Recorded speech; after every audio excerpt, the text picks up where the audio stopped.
Good morning, children. Welcome back to our math session. Today we are introducing a new chapter, that is chapter number 13, Direct and Inverse Proportion.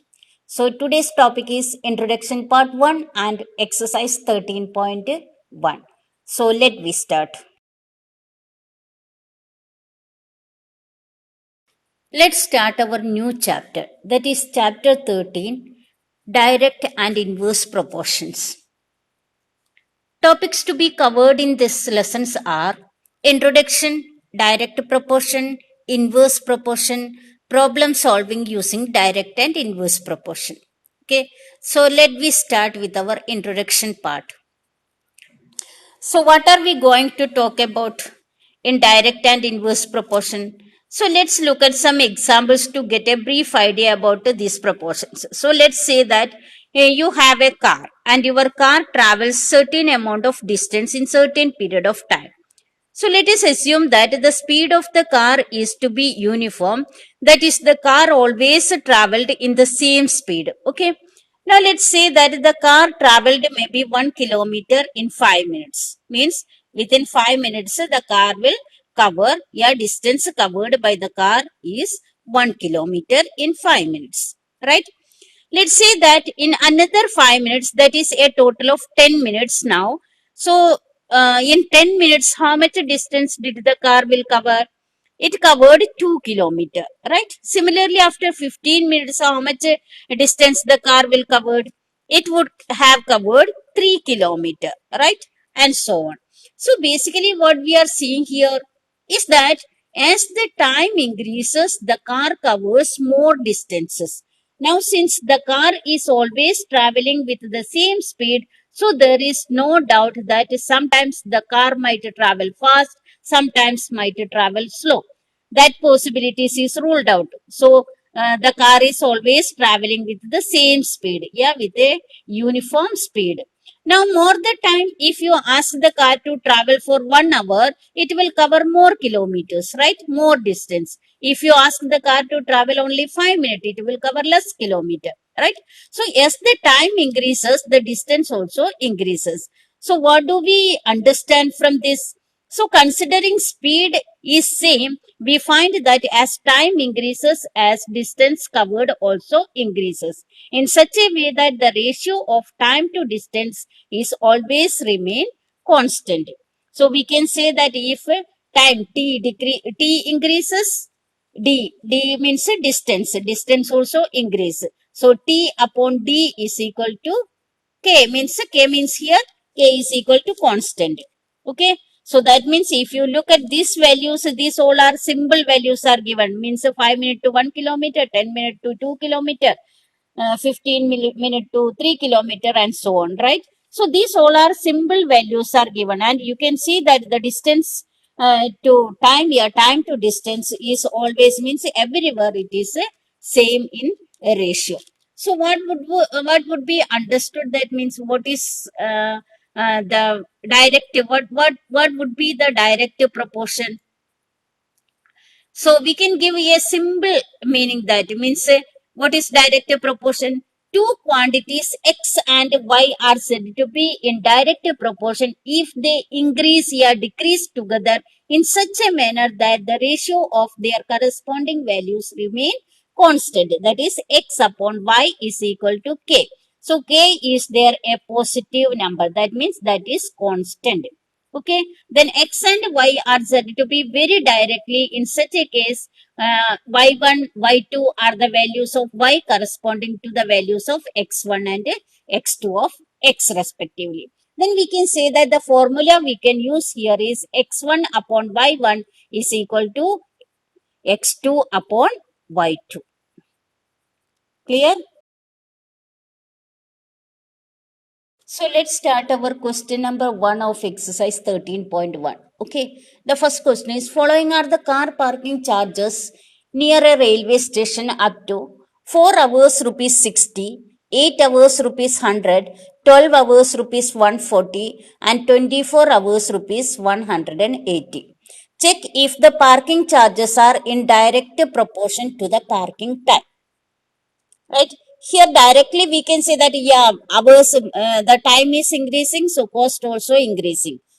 In that way, we can say that it is direct proportion. But we have to check, what we have to check, if it is in proper ratio, means the ratio should be constant, the ratio should be same, right? So let's see. We have the ratio of time period and the parking charges, right? That is 4 upon 60, that is equal to 1 upon 15. 8 upon 100, that is equal to 2 upon 25. 12 upon 140, that is equal to 3 upon 35. 24 upon 180, that is equal to 2 upon 15. So the ratios are equal? No. Here 1 upon 15 is not equal to 2 upon 25. 2 upon 25 is not equal to 3 upon 35. That also not equal to 2 upon 15. So we can say that the given quantities are not directly proportional. Clear? Okay. Now, question number 2. A mixture of paint is prepared by mixing 1 part of red pigment with 8 parts of base. In the following table, find the parts of base that need to be added. Parts of red pigment and parts of base is given.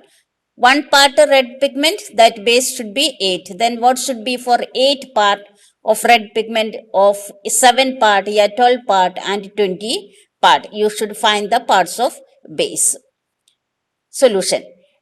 Let the number to be filled in the blanks be A, B, C and D respectively. Now we can give the name as A, B, C and D.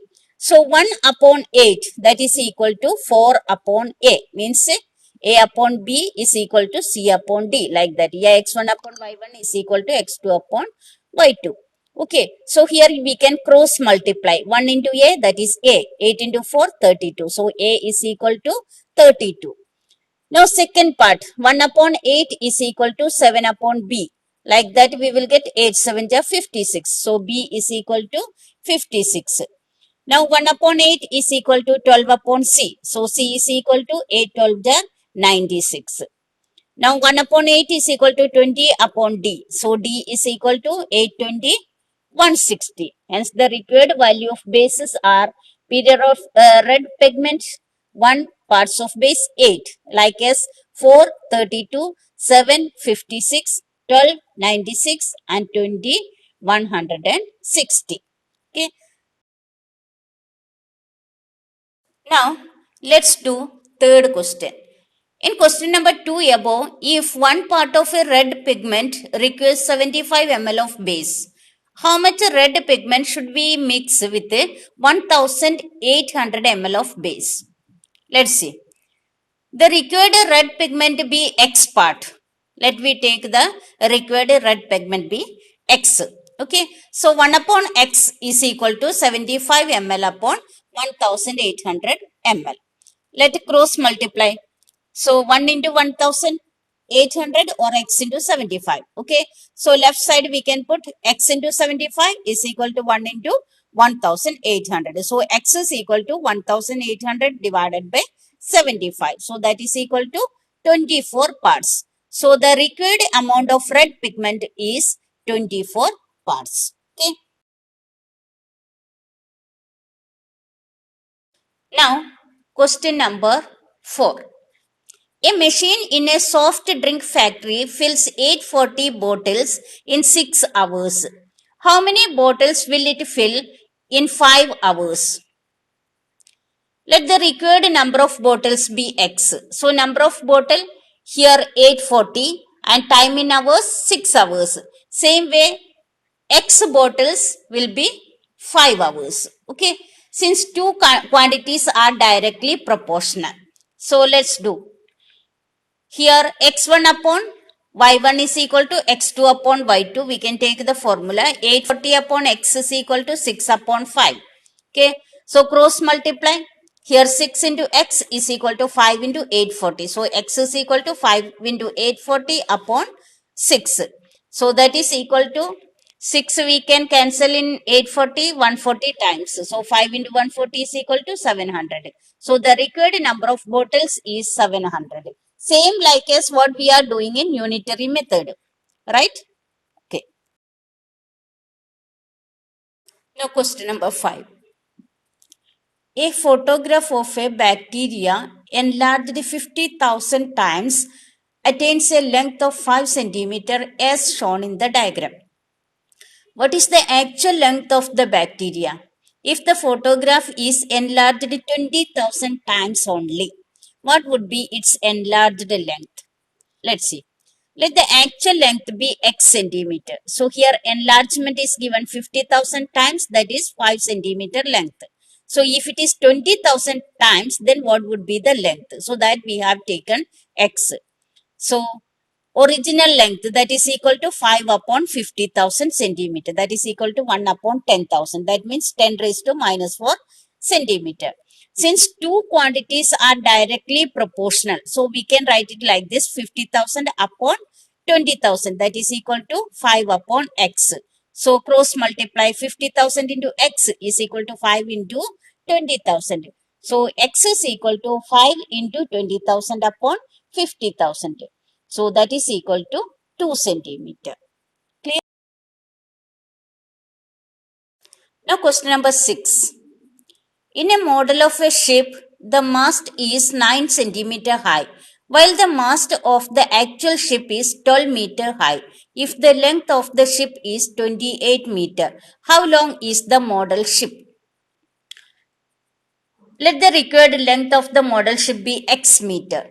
So let's see the table. Height of the mast 9 centimeter, then length should be 12 meter. Then if the length is 28 meter, then what should be the height of the mast? So since the two quantities are directly proportional, so we can take the formula 9 upon x is equal to 12 upon 28. Now we can cross multiply. 12 into x is equal to 9 into 28. So x is equal to 9 into 28 divided by 12. First we can cut it by 3, 9 or 12. 3 3s are 9, 4 3s are 12. Then again 4 in 28, 7. So 7 3s are 21 meter is the answer. Okay. Now, question number 7. Suppose 2 kg of sugar contains 9 into 10 raised to 6 crystals. How many sugar crystals are there in first question? 5 kg of sugar. First, we will do the question number 1. Let's x be the number of sugar crystals needed. Okay. Let's see the table. Number of sugar crystals, that is 9 into 10 raised to 6. Then weight of sugar will be 2 kg. Same way, if the weight of the sugar is 5 kg, then what is the sugar crystals? So that we have taken as x. So here two quantities are directly proportional. So we can take 9 into 10 raised to 6 upon x is equal to 2 upon 5. Now cross multiply. 2 into x is equal to 5 into 9 into 10 raised to 6. So x is equal to 5 into 9 into 10 raised to 6 upon 2. So here 5 9s are 45. 45 upon 2 into 10 raised to 6. So that will be 22.5 into 10 raised to 6. Yeah, we can do it in standard form. That will be 2.25 into 10 raised to 7. Okay. Hence, the required number of sugar crystals is 2.25 into 10 raised to 7. Clear? Now same question, second part. Means 2 kg of sugar contains 9 into 10 raised to 6 crystals, and how many sugar crystals are there in 1.2 kg of sugar? Let's see. Here number of sugar crystals same way, 9 into 10 raised to 6, and weight of sugar 2 kg. And if it is 1.2 kg, then we can take it as y there, number of sugar crystals. Okay. So here also both are directly proportional. So we can do 9 into 10 raised to 6 upon y is equal to 2 upon 1.2.